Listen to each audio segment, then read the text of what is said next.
Welcome to ज्ञान सेतु। तो आज है हिस्ट्री फाउंडेशन बैच की लेक्चर नंबर 13 और इस क्लास में हम वैदिक सभ्यता के पार्ट 4 लेक्चर को देखने वाले हैं। तो यदि आप किसी भी कॉम्पिटिटिव एग्जाम्स की तैयारी कर रहे हैं तो ये लेक्चर आपके लिए बहुत इंपॉर्टेंट है। आप पूरी सीरीज को देखें और साथ साथ नोट्स भी बनाते हुए चलें। तो चलिए हम शुरू करते हैं अपने लेक्चर को। आप जानते हैं कि हमने पिछले लेक्चर में हड़प्पा सभ्यता के सामाजिक जीवन को और राजनैतिक जीवन को पूरी तरह से देख लिया है। आज हम जानेंगे कि आर्य जो हैं या फिर ऋग्वैदिक पीरियड में आर्थिक स्थिति किस प्रकार की थी उन लोगों की, आर्यों की। ठीक, आइए सबसे पहले हम बात करते हैं उनके आर्थिक जीवन की। तो देखिए, जो आर्य लोग थे उनकी जीवन एक यायावर जीवन जीते थे वो लोग। यायावर कहने का मतलब है कि वो घुमंतु जीवन जीते थे, कहीं से कहीं होकर के तब तो आए थे ये भारत में घूमते हुए। तो आर्य जो थे कि यायावर जीवन या फिर घुमंतु जीवन व्यतीत करते थे। और प्रारंभिक जो आर्य थे वो कबीला में रहते थे और साथ साथ चारागाहों की तलाश में वो एक जगह से दूसरे जगह जाया करते थे। आप जानते हैं इस समय दो जानवर हम आपको इम्पोर्टेंट बताएंगे, एक आपकी घोड़ा और एक गाय। ये दो जानवर बड़ा ही इम्पोर्टेंट मानते थे ये लोग और उन्हीं की चारा के तलाश में ये यायावर जीवन व्यतीत करते थे और एक जगह से दूसरे जगह ये लोग जाते रहते थे। इनका कोई अस्थायी निवास नहीं था। तो वहीं हमने बताया कि गाय एवं घोड़ा के सबसे प्रिय पशु हुआ करते थे और गाय को आर्थिक और धार्मिक रूप से सर्वोच्च स्थान प्राप्त था और साथ ही घोड़ा युद्ध और रथों के लिए भी बड़ा ही महत्वपूर्ण हुआ करता था, क्योंकि ये लोग गाय की जो पालन करते थे और साथ साथ उसके दूध से ही इनके जो जीवन होता था वो चलता था। और गाय को दूहने वाली जो होती थी, घर की पुत्री होती थी जिनको दुहिता कहा जाता था। इस बात को आप ज़रा गौर फरमा कर ध्यान में रखेंगे कि गाय को जो दूध निकालती है उनको दुहिता कहा जाता है। तो हमने अभी तक जाना कि यायावर जीवन जीते थे, गाय की पालन पोषण करते थे। फिर वो पशुपालन के रूप में पशुपालन मुख्य रूप से करते थे और ऋग्वैदिक काल में संपत्ति का मुख्य जो मापदंड होता था वो पशुओं की संख्या पर निर्भर कर जाती थी। आज वर्तमान में जो मुख्य मापदंड है संपत्ति का वो है पैसा। सबके पास, अगर जिसके पास जितना पैसा है वो उतना ही धनी है और जिसके पास जितना पैसा कम है उतना ही गरीब है। लेकिन उस समय होता था कि जिनके पास जितना ज़्यादा जो जंतु होते थे वो समझा जाता था कि बहुत ज़्यादा उनके पास संपत्ति है। और युद्ध भी पशुओं के लिए लड़े जाते थे जिन्हें गविष्टि कहा जाता था, ध्यान में रखेंगे। इसके अलावा पशुपालन के अलावा ये लोग कृषि किया करते थे और इसका साक्ष्य हमको साहित्यिक प्रमाण जो है ऋग्वेद में कृषि का शब्द का उल्लेख 24 बार देखने को मिलता है। इससे मालूम चलता है कि ऋग्वैदिक पीरियड में कृषि एक बड़ा ही इम्पोर्टेंट प्रमाण हुआ करती थी इनके जीवन व्यतीत करने के लिए। और यह इंगित करता है कि ऋग्वैदिक आर्यों के लिए कृषि एक गौण व्यवसाय हुआ करता था और जबकि पशुपालन प्राथमिक व्यवसाय हुआ करते थे। तो इससे हमको क्या समझ में आया कि लोग जानवर के ऊपर बड़ा डिपेंड है। गाय हो गया, घोड़ा हो गया, इन सब के ऊपर बड़ा डिपेंड है अपने पूरे जीवन को जीने के लिए।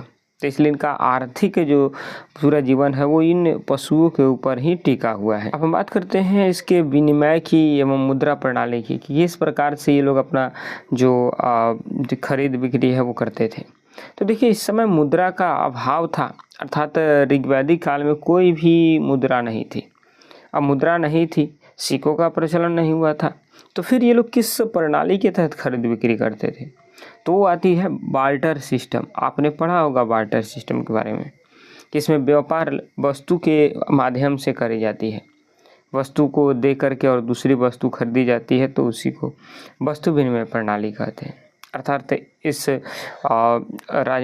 जो है आर्थिक जीवन में ये लोग विनिमय या मुद्रा प्रणाली के लिए वस्तु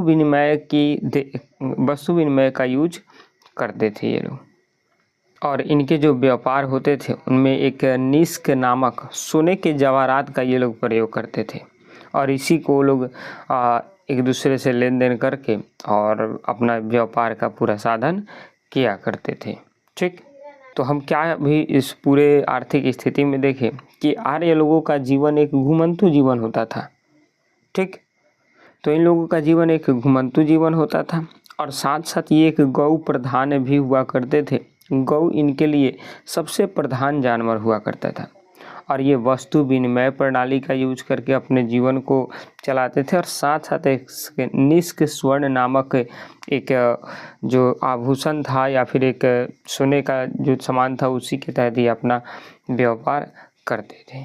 तो आई होप आपको ये आर्थिक स्थिति समझ में आ गया होगा। नोट करते हुए भी साथ साथ चलेंगे। तो हमने अब तक क्या बात किया कि आर्यों की जीवन शैली कैसी थी, तो यायावर जीवन शैली थी। प्रमुख पशु इस समय गाय और घोड़ा हुआ करते थे। और कृषि की जो कुल हमको उल्लेख मिला है 24 बार देखने को मिला है। कहाँ पर? ऋग्वेद में। विनिमय प्रणाली में वस्तु विनिमय प्रणाली हुआ करती थी और व्यापारिक रत्न एक निष्क सोने का ज्वारात हुआ करता था जिसका यूज करके वो अपना व्यापारिक कार्य किया करते थे। चलिए अब हम जानते हैं कि आर्यों की सामाजिक स्थिति कैसी थी। पहले हमने राजनीतिक देखा, आर्थिक देखा, अब देखेंगे उनकी सामाजिक जीवन, उनका समाज किस प्रकार से हुआ करता था। तो सबसे पहले हम जानते हैं कि उसके परिवार की प्रकृति क्या थी। परिवार से तब हम चलेंगे समाज के ऊपर, मतलब एकदम अपने घर से और बगल के सारी चीज़ों की तरफ चलेंगे। तो परिवार की प्रकृति में सबसे पहला तो उनका एक संयुक्त परिवार हुआ करता था, अर्थात ये आर्य समाज के लोग एक संयुक्त परिवार में रहा करते थे, एक जॉइंट फैमिली में रहा करते थे और ये कई पीढ़ियों तक चला करती थी। ऐसा नहीं है कि एक पीढ़ी तक ही चला उसके बाद ख़त्म हो गया, नहीं, ऐसा नहीं था। फिर इनका जो समाज था वो पितृसत्तात्मक था। समाज कैसा था? पितृसत्तात्मक था, अर्थात इस समय जो घर के मुखिया हुआ करते थे वो घर के पिता ही हुआ करते थे, बाकी के अन्य लोगों का स्थान उसके बाद आता था। तो संयुक्त परिवार होता था, पितृसत्तात्मक समाज था। अब इसी में हमको जो है वर्ण व्यवस्था देखने को मिलती है। कौन सी? तो वर्ण व्यवस्था, ये भी सामाजिक जीवन के अंतर्गत आता है। देखिए, हम आपको जब वेद पढ़ा रहे थे तो वहाँ पर हमने बताया था कि ऋग्वेद के 10वें मंडल में पुरुष सूक्त में, ऋग्वेद के 10वें मंडल के पुरुष सूक्त में हमको देखने को मिला है कि 4 वर्णें होती हैं। कौन?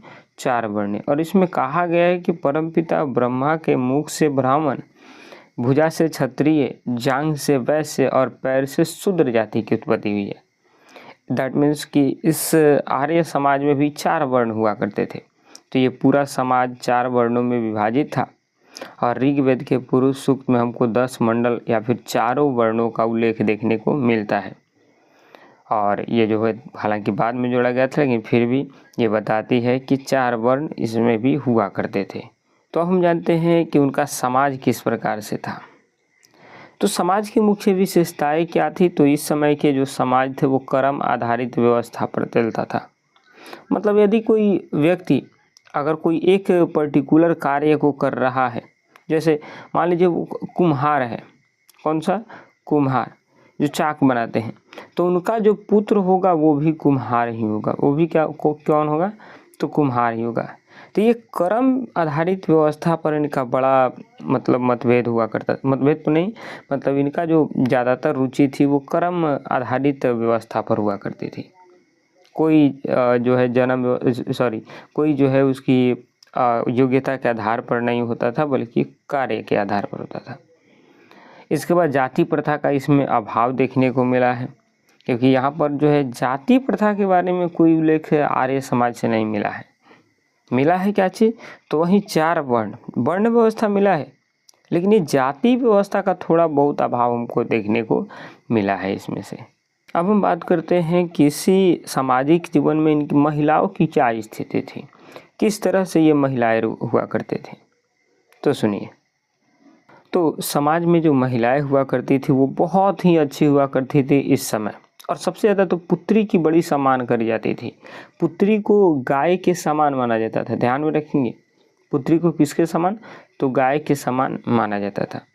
तो समाज में महिलाओं की स्थिति बहुत अच्छी थी और साथ साथ उनको शिक्षा देने का भी शिक्षा प्राप्त करने का भी उनको पूर्ण अधिकार था। और ऋग्वेद में कई सारी ऐसे जो है स्त्रियों का उल्लेख देखने को मिला है जो इस समय की एक ऋषि मुनि टाइप के हुआ करती थी। और साथ ही समाज में अस्पृश्यता, अनटचेबिलिटी का अभाव यहाँ पर देखने को मिलता है। इसके बाद कई जो है महिलाओं का हमको उल्लेख देखने को मिला है ऋग्वेद में, जिनमें से एक नाम याद रखेंगे घोषा, अपाला, लोपामुद्रा। ये 3 महिलाओं का नाम हमको ऋग्वेद में देखने को मिलता है, जो कि एक महिलाएं हुआ करती थी और एक विद्वान हुआ करती थी इस समय की। इसका मतलब हम क्या समझते हैं कि समाज में यहाँ के महिलाओं की स्थिति बड़ा ही सुंदर हुआ करती थी। कोई भेदभाव नहीं, ऐसा नहीं है कि उनके साथ कोई प्रकार की आपकी लिंग आधारित भेदभाव था, कुछ नहीं। महिलाएं भी बड़ा ही अच्छी तरीके से अपना जीवन व्यतीत कर रही थी। अब इन सामाजिक जीवन में विवाह के लिए भी कई चीज़ें बताई गई हैं। जो है यहाँ पर विधवा विवाह, मतलब ऐसा था कि ऋग्वैदिक समाज में जो है विधवा विवाह प्रचलित था, यानी इसमें समाज की कोई ऐसी बुराई नहीं थी। ऐसा मानते थे ये लोग कि विधवा भी पुनः विवाह कर सकती है। और साथ साथ इस नियोग प्रथा भी हुआ करता था, मतलब संतान प्राप्ति के लिए एक विशेष सामाजिक व्यवस्था भी यहाँ पर देखने को मिला है हमको। इट मीन्स कि सामाजिक जो जीवन है उनमें महिलाओं की भागीदारी एकदम बढ़िया है, ऐसा कहने को हम कह सकते हैं। लेकिन इसके साथ साथ थोड़ी सी चीज़ें यहाँ पर कुरीतियाँ भी जो है वो देखने को यहाँ से नहीं मिली। हाँ जी, तो यहाँ से कोई भी कुरीतियाँ देखने को नहीं मिले। कुरीतियाँ इन द सेंस, आपने बाल विवाह सुना होगा, आपने प्रदा प्रथा सुना होगा, आपने सती प्रथा सुना होगा। ऐसी कोई भी प्रथा यहाँ से देखने को नहीं मिले, प्रमाण नहीं मिला है। इसलिए हम बोल सकते हैं कि ये जो बुराइयाँ थी वो इस आर्य समाज में उतना, इस वैदिक समाज में उतना ज़्यादा प्रचलित नहीं था। ये इस चैप्टर में कुछ हमको ऐसे शब्द देखने को मिलते हैं, जैसे एक शब्द देखने को मिलता है वहतु। इसका मतलब होता है विधवा विवाह के समय मिलने वाले उपहारों को वहतु कहा जाता है। ध्यान रखिए। अमाजु, जो आजीवन अविवाहित रहकर विद्या अध्ययन करता है महिलाएं, उनको अमाजु कही जाती हैं। और घरेलू दास, समाज में घरेलू दासों का प्रयोग होता था, जिनका मेनली कार्य होता था समाज उस घर की देखरेख करना, सारी कार्यों को। तो आपको इसके पूरे सामाजिक जीवन से क्या क्या बातें याद रखनी है। सबसे पहला तो पितृसत्तात्मक एवं संयुक्त परिवार वाला ये समाज था।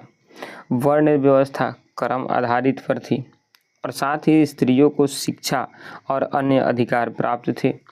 और कई सारी कुरीतियाँ जैसे सती प्रथा, बाल विवाह प्रथा इत्यादि का यहाँ पर पूर्ण अभाव था। ठीक, तो ये इनकी थी सामाजिक जीवन के बारे में। अब आइए, अब हम जानते हैं आर्यों की धार्मिक स्थिति के बारे में। तो प्राचीन भारतीय समाज में आर्यों की धार्मिक स्थिति किस प्रकार से, हमने जैसे देखा उनका राजनीतिक जीवन, उनका सामाजिक जीवन, उनका आर्थिक जीवन, तो उसी प्रकार से अब हम देखने वाले हैं उनका धार्मिक जीवन, कि कौन कौन से वो देवी देवताएं थी जिनका ये लोग मानते थे, उनकी पूजा करते थे, उनकी आराधना करते थे, उनके बारे में जानेंगे हम। तो यहाँ पर जो धार्मिक अवधारणाएं हैं बहुत सारी देखने को मिली है, जैसे कि प्राकृतिक बहुदैववाद की, मतलब प्रकृति की जो विभिन्न शक्तियाँ हैं, जैसे हवा हो गया, बारिश हो गया, अग्नि हो गया, वनस्पति हो गया, इन सब को देवता मान करके आर्य समाज के लोग उनकी पूजा आराधना किया करते थे। साथ साथ यहाँ पर एकाधिदैवाद का भी व्यवस्था हमको देखने को मिला है, यानी एक ही समय में एक देवता को सर्वोपरि मान करके ये लोग उनकी आराधना करते थे। और ये बात हमको मैक्स मुलर साहब ने बताया है। और साथ साथ ये लोग एक ईश्वरवाद के पीछे को भी चीज़ों को स्वीकार करते थे, और वो मानते थे कि जो विभिन्न रूप है उनके पीछे बस एक ही ईश्वर है, दूसरा कोई ईश्वर नहीं है। तो ये इनके अगर अवधारणाएं की बात करते हैं तो तीनों अवधारणा को ये लोग मानते थे। कौन लोग? आर्य समाज के लोग। आइए जानते हैं कि वो कौन कौन सी देवी देवता थे जिनका ये लोग आराधना किया करते थे। तो सबसे पहला आता है देवस। आर्यों के सबसे ये प्राचीनतम देवता माने जाते हैं, और इन्हीं को आकाश का देवता भी कहा जाता है। किसका देवता? तो आकाश का देवता। और आर्य समाज के लोग इसकी पूजा किया करते थे। दूसरे आते हैं इंद्र, और इंद्र जिनको पुरंदर के नाम से भी जाना जाता है। किस नाम से? पुरंदर। ये इनकी भी पूजा किया करते थे। और साथ साथ जो है इंद्र के लिए, अच्छा एक मिनट ध्यान रखेंगे कि इंद्र इस समय आर्यों की सबसे इम्पोर्टेंट देवता हुआ करते थे। इससे आप अंदाज़ा लगा सकते हैं कि ऋग्वेद में सिर्फ इंद्र शब्द का यूज 250 से अधिक बार किया गया है, तो ध्यान में रखेंगे। इसके अलावा ये लोग वरुण देवता को भी मानते हैं, जिनको रीत का नियामक या फिर रेगुलेटर ऑफ वर्ल्ड माना गया है, उनको ये लोग मानते थे। रीत का मतलब क्या होता है? जो इस जगत की भौतिक, नैतिक एवं कर्मकांडीय व्यवस्था को ऋग्वेद में रीत कहा जाता है। और इस समय भी वरुण देवता की ये लोग पूजा किया करते थे।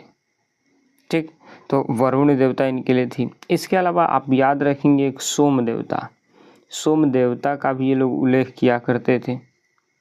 अब कुछ अन्य भी प्रमुख देवता थे जिनको ये लोग मानते थे, जैसे पूषण जिनको पशुओं का देवता कहा जाता है। किनका देवता?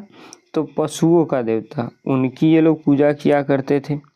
साथ साथ सावित्री एवं अन्य देवी देवताओं की, सावित्री जिनको प्रकाश की देवी कही जाती है। किसकी देवी? तो प्रकाश की देवी, उनकी ये लोग पूजा अर्चन किया करते थे। और साथ साथ एक और देवी है उषा, जिनको भोर का देवी कहा जाता है, इनकी ये लोग आराधना पूजा किया करते थे। कौन? आर्य समाज के लोग। और पूजा के साथ साथ ये लोग कई सारे धार्मिक अनुष्ठान भी करते थे, जैसे यज्ञ अनुष्ठान, मतलब कि इस समय ये लोग यज्ञ भी किया करते थे। उसके अलावा ये लोग ध्यान का भी अभ्यास करते थे, मेडिटेशन भी करते थे। जादू, टोने, टोटके और अंधविश्वासों में भी खूब भरोसा करते थे ये लोग। और साथ साथ ये निर्गुण भक्ति विचारों से भी काफ़ी ज़्यादा परिचित थे। ठीक, अच्छा एक कोटेशन है, इसको ध्यान में रखेंगे कि आर्यों का जो धर्म है मुख्य रूप से कर्मकांडी और प्रकृति की केंद्रित था, जहाँ भौतिक सुखों की प्राप्ति हेतु देवताओं की स्तुति किया जाता था। ठीक, तो अब आइए उसको एक नज़र में देख लेते हैं धार्मिक जीवन के बारे में। तो हम बताएं धार्मिक जीवन में इंद्र की पूजा करते थे, जिनको युद्ध और वर्षा के देवता माना जाता है। और ये सर्वाधिक महत्वपूर्ण था क्योंकि 250 सूक्त में इनका चर्चा है। अग्नि, ये भी मध्यस्थता की देवी थी और इनको दूसरा महत्वपूर्ण स्थान प्राप्त था और इनका उल्लेख 200 सूक्तों में किया गया है। तीसरा वरुण देवता यहाँ पर हुआ करते थे, जो रीति के नियामक कहा जाता था और ये नैतिक व्यवस्था के संरक्षण हुआ करते थे। और साथ साथ पूषण, ये पशुओं के देवता थे और पशुपालक समाज में के रक्षा के लिए इनको माना जाता है। अब बात करते हैं मंदिर की, तो एक पॉइंट यहाँ पर ध्यान रखेंगे कि ऋग्वैदिक काल में मंदिर के जो साक्ष्य हैं वो नहीं मिले हैं। मंदिर के साक्ष्य यहाँ पर देखने को नहीं मिली है। तो बस यहीं पर ख़त्म हुई आपकी पूरी की पूरी ऋग्वैदिक पीरियड। ध्यान रखिए ऋग्वैदिक पीरियड मैं बोल रहा हूँ, ना कि उत्तर वैदिक पीरियड। अब कल एक और लेक्चर में हम पूरे उत्तर वैदिक पीरियड को ख़त्म कर देंगे। तो कल के लेक्चर लास्ट लेक्चर आएंगे इस चैप्टर के। मिलेंगे आपसे एक और नए वीडियो में, तब तक के लिए जय हिंद, जय भारत।